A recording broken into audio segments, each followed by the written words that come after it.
Estamos con la opción de poder hablar con Juan Ramón Rayo, con el economista Juan Ramón Rayo. Buenos días, Juan Ramón. ¿Qué tal? Buenos días. Tenemos un cóctel encima de la mesa interesante para la economía, nuevos presupuestos, subida impositiva y además, 9 de mayo, intento del gobierno de llevar el estado de alarma hasta allí. Vaya cóctel para la economía. Sí, efectivamente. La verdad es que la economía española, pues desde que ha empezado la crisis económica, no levanta cabeza esencialmente porque somos incapaces de controlar esta pandemia y mientras no se controle la economía no se puede normalizar y seguirá necesariamente a medio fuelle, haya o no estados de alarma entre medio que restrinjan la actividad económica. Desde luego, si además hay estados de alarma, pues con más motivo. Pero es que además la otra pata que podría contribuir a mejorar las cosas o al menos a no empeorarlas, que es la política pública, la política del Estado, pues en gran medida está tomando decisiones equivocadas para relanzar la economía. La última ha sido esta importante subida de impuestos de unos 7.000 millones de euros que se contiene en este acuerdo de presupuestos. La mayor parte de esta subida impositiva va a recaer sobre el conjunto de la población y hay una parte que va a recaer sobre rentas altas, es decir, trabajo cualificado, y sobre la inversión empresarial y, por tanto, sobre la aportación de capital para reactivar la economía. Entonces, la subida impositiva siempre es un error. Una subida impositiva en estos momentos es especialmente equivocada y si, por último, esa subida impositiva lo que busca, porque al final es para lo que se utiliza, es para financiar un incremento de los salarios de los empleados públicos que ya fueron revalorizados este año un 2% con inflación negativa, es decir, con deflación, y las pensiones también un 0,9% después de que también este año ganaran poder adquisitivo, pues me parece un despropósito total. Y el estado de alarma hasta el 9 de mayo, ¿qué puede sucederle a la economía con un estado de alarma tan amplio y dando tanta inseguridad a distintos sectores como turismo, por ejemplo? A ver, aquí yo creo que es importante dejar claro que mientras la pandemia esté entre nosotros y esté de manera más o menos descontrolada entre nosotros, no va a haber normalización de la actividad económica, haya estado de alarma o no haya estado de alarma. Es decir, a mí lo que más me preocupa de la revisión del mes de mayo es que nuestros políticos tengan más o menos la expectativa de que el virus seguirá con un cierto descontrol entre nosotros al menos hasta el 9 de mayo. Es decir, que de cierto modo renuncian a la posibilidad de suprimir internamente el virus. Eso me preocupa, haya o no estado de alarma, porque lo que significa es que el sector turístico, por ejemplo, no va a levantar cabeza. Si la probabilidad de contagio en España, ya digo, con o sin estado de alarma, es relativamente elevada, no van a venir turistas, o en todo caso van a venir muchos menos turistas. Lo mismo con las actividades sociales, como ir al bar, restaurantes, transporte público, etc. Pero si además hay estado de alarma, un estado de alarma que busca, en cierto modo, mitigar la transmisión, pero no erradicar el virus, pues vamos a mantener parte de la economía en una situación pues, deplorable, especialmente pues, esas actividades que están restringidas por el estado de alarma, sin que el resto de la economía levante cabeza. Entonces, sí, claro, una extensión de la crisis en la que estamos, de la parálisis en la que estamos, especialmente en la que está una parte de la economía durante 6 meses, pues supone no solo echar a perder 2020, en la que ha sido la peor crisis económica anual de nuestra historia, sino extender parte de ese destrozo al año 2021 y, por tanto, y esto es importante, abrir mucho más las heridas del sector financiero, porque cuanto más se extienda la crisis, más van a aumentar los impagos y, por tanto, más se va a resentir el sector financiero y también las heridas del déficit público, porque más tiempo de crisis es más gasto público, menos ingresos, más déficit, más deuda y, por tanto, más fragilidad financiera futura. ¿Habría que estar preocupado por el incremento de la deuda a nivel mundial y también en España?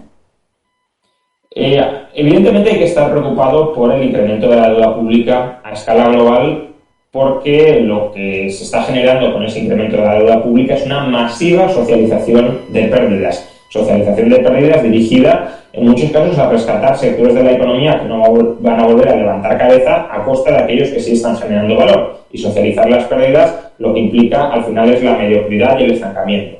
Pero es que además hay que estar especialmente preocupados por el aumento de la deuda pública en aquellos países con menor capacidad fiscal, entre ellos España. Si ahora mismo España no está experimentando una crisis fiscal como la que sufrió en 2012, es porque la Unión Europea está detrás. Pero la Unión Europea no va a estar siempre detrás para absorber toda nuestra deuda. Entonces, si nos vamos a unos niveles de deuda pública este año entre el 120 y el 130% del PIB, una deuda pública que sigue creciendo, aunque sea durante unos años más, y que por tanto desborda el 130% del PIB, no hay que olvidar que aparte de este shock de endeudamiento público, sabemos que a lo largo de las próximas 3 décadas tendremos otro shock de endeudamiento público vinculado a la crisis demográfica a la que nos vamos a enfrentar o a la que se va a enfrentar el sistema de seguridad social. La propia IREF estima que la deuda pública, como consecuencia de este shock demográfico, aumentará en un escenario moderadamente optimista en 60 puntos de PIB.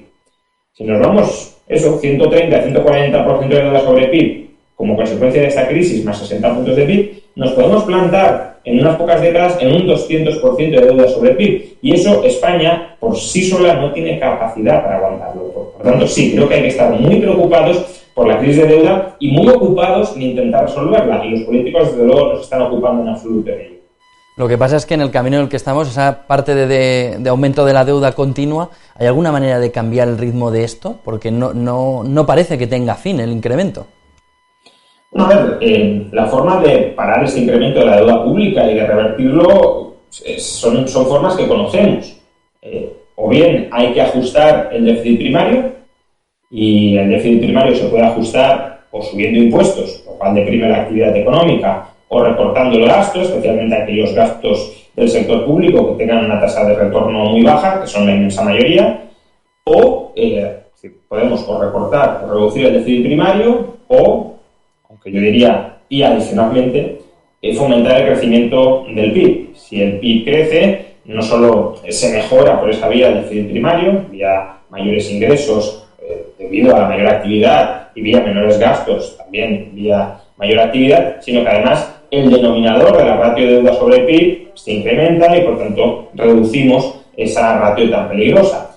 Ahora, ¿qué políticas de fomento del crecimiento económico a largo plazo, no de estímulo vía hinchazón a corto plazo a través de fondos europeos, sino qué políticas de aumento del crecimiento potencial de la economía española ha estado adoptando este gobierno? Ninguna, todo lo opuesto. Pretende contrarreformar el mercado laboral, ahora está estableciendo o está anunciando que va a establecer controles a los precios de la vivienda, está no facilitando la transición energética, sino planificando centralizadamente la transición energética para que el modelo energético se ajuste a sus prejuicios ideológicos y no a aquel mix eléctrico que minimice el coste de la electricidad, etcétera, etcétera. Es decir, está dificultando la capacidad de crecimiento de la economía española y, por tanto, ni por la vía de reducción del déficit primario ni por la vía de crecimiento. Estamos en una situación tremendamente complicada por la enorme irresponsabilidad política.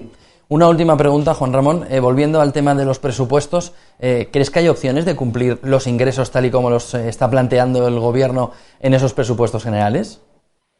Bueno, yo lo veo tremendamente complicado. El Gobierno espera aumentar la recaudación en uno de los peores años económicos de nuestra historia en 33.500 millones de euros. Es decir, el Gobierno espera llegar a la recaudación impositiva más alta de la historia de España en un año que es bastante malo. Puede que sea un año de crecimiento, aunque está por ver, porque si la pandemia sigue descontrolada no va a ser un año de crecimiento, o al menos no de crecimiento significativo, pero es que no olvidemos que venimos de un hundimiento del PIB que va a rondar en el conjunto del año 12, 13, 14%. Entonces, que después de este hundimiento de la economía pretendan llegar a un máximo histórico de recaudación, lo veo complicado. También veo complicado que las subidas impositivas que han prometido pues proporcionen el resultado que ellos mismos están anunciando o ellos mismos están esperando. Por ejemplo, el Gobierno ha cifrado la recaudación esperada por la subida del IRPF en 500 millones de euros. Bien, en el año 2019 hubo un anteproyecto de presupuestos consensuado también por PSOE y Podemos, donde ya se incluía una medida similar a esta, pero con mayor vocación recaudatoria, porque ahora se sube el IRPF a las rentas del trabajo por encima de 300.000 euros y a las rentas del capital por encima de 200.000. En el año 2019 se subía el IRPF en la misma magnitud a las rentas del trabajo a partir de 130.000 euros y a las rentas del capital a partir de 140.000. Pues bien, en el año 2019 esperaban una recaudación de 328 millones de euros y hoy, con una subida fiscal menos ambiciosa y en medio de una debacle económica mucho más intensa, esperan recaudar 500. Es decir, las cuentas no parece que salgan por ningún lado y más bien parece que están inflando la recaudación de cara a Bruselas y de cara a engañar a la población española. Pero euros que vayan a entrar de verdad al presupuesto público van a ser bastante menos y eso va a significar más déficit, más deuda y por tanto más fragilidad. No más resiliencia, como dice este gobierno, sino más fragilidad financiera. Gracias, Juan Ramón Rayo, por analizarnos la situación económica y esos presupuestos. Buena jornada, buen día, buen negocio. Muchas gracias.